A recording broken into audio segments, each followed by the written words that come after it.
Welcome back to week 9 of One Man Selection Committee. If you're unfamiliar about how we do things here, I rank the teams based on their resume.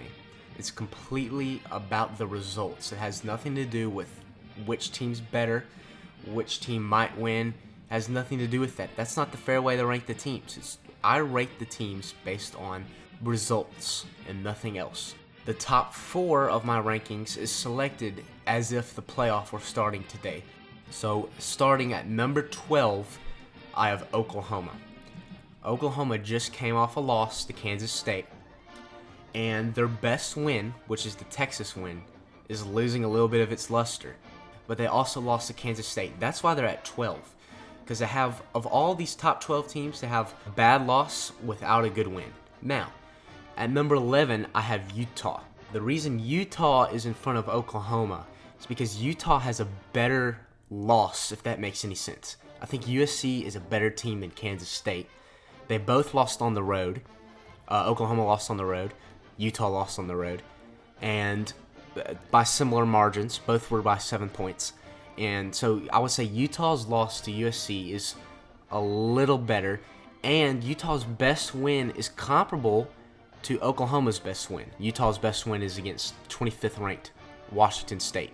And when I talk about these rankings, I'm talking about the FPI. So Washington State ranks like 25th in the FPI, I believe, and Texas ranks 24th in the FPI. Now, at number 10, I have Georgia. And the reason Georgia is at number 10, and the reason they're ahead of Utah, is because they have a better win than Utah, and the loss is maybe worse. The loss to South Carolina is maybe worse than Utah's loss. But I'm going to put Georgia ahead of Utah because of that Notre Dame game. I think they kind of proved in that game that they can win against a pretty good team. At number 9, we have Baylor. And the reason Baylor's undefeated, but the reason they're number 9 and they have 3 beaten teams in front of them is because Baylor has yet to play very many good teams. They've played Iowa State, which in the FPI really likes Iowa State. It's 19th best team in the country. I'm willing to believe that. But they beat Iowa State by 2. And they've also haven't performed well against Texas Tech. Had the win in double overtime. And they didn't perform very well against Rice. And I'm not going to hurt them too much. They're undefeated.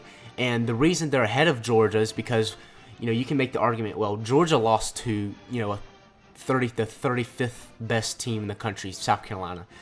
And Baylor didn't. Baylor hasn't lost to a team. And they've played teams that are around South Carolina's level, and they've beaten them. So I think Baylor deserves to be ahead of Georgia just because they haven't lost to a team as bad as Georgia.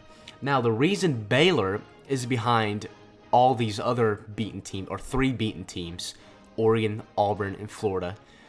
The reason I have Baylor behind them is because Baylor hasn't played any teams that are as good as the teams that have beaten Oregon, Auburn, and Florida, if that makes any sense. So at number 8, I have Oregon. And I want to go ahead and give you, I don't want to keep it on the slide for Oregon, but I have 7 and 6 Auburn and Florida. I think it's important for me to already go ahead and mention that. I have Oregon behind Auburn mainly because Auburn beat Oregon. And the other reason is Auburn has 2 wins that are better than Oregon's best win. Okay? They have 2 wins that are better than Oregon's best win. And both of Auburn's losses are better than or comparable to Oregon's only loss, which was to Auburn. So Auburn beat Oregon, and their wins, they've lost to pretty good teams, Auburn has, and they have 2 wins that are better than Oregon's best win. So that's why Auburn deserves to be ahead of Oregon. At number 7, I have Auburn. And the reason Auburn is behind Florida, which I have at 6, is because they lost to Florida. It's that simple. And they didn't look great against Florida. Auburn deserves that 7th spot. They've played 2 really good teams already. But Auburn's going to remain behind Florida because of the loss in Gainesville a couple weeks ago, and I'm going to honor the on-field results. So that's why Florida is ahead of Auburn. Now we have Florida at number 6 as the number 1 overall one-loss team. And this is mainly because they have a win over a top 10 caliber Auburn team. And Florida has lost to arguably the best team in the country in LSU. So we're not going to hold them back too much. We're not going to hold Florida back too much. Florida deserves to be the highest ranked one-loss team. Now, the number 5 team in the country, the 5th best resume is Clemson. And Clemson has a good resume. Not great. A good resume. They're undefeated, and they have a good win. They've beaten Texas A&M. They dominated Texas A&M. Pretty much won 24-3. Now, they gave up a late touchdown, made it 24-10. But they dominated Texas A&M. Now, the only reason Clemson is not in the top 4 is because of the North Carolina game. The other top 4 teams have either beaten multiple good teams or not struggled against any team. So, Clemson does not fall into either one of those categories. That's why Clemson is number 5.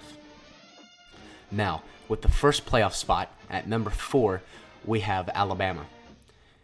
Now, this is kind of controversial, but Alabama has a good win over Texas A&M. You could say Texas A&M is the 15th best team in the country, according to FPI.